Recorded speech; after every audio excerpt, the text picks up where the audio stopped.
wanafungua mashambulizi na wanaanzia nyuma. Josephine Julius fanikiwa kutoka, bado hatari katika lango la Tausi.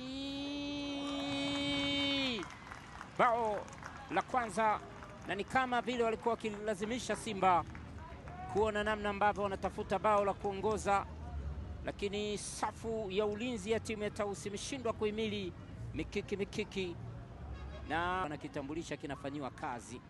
Nafasi nyingine kwa Simba wanashindwa pia kuitumia. Haya, Gentris anaweka tena ndani kule, bao la pili.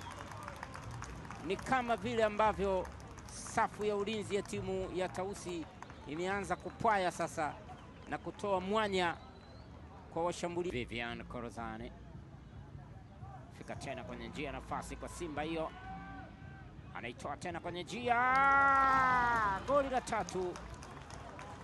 Goli la tatu. Mambo yanazidi kuwa magumu kwa Tausi FC.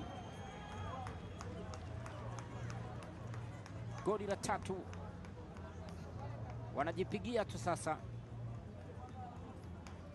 na wanaendelea kumduaza kwa mara nyingine goalkeeper Chelsea Ngole.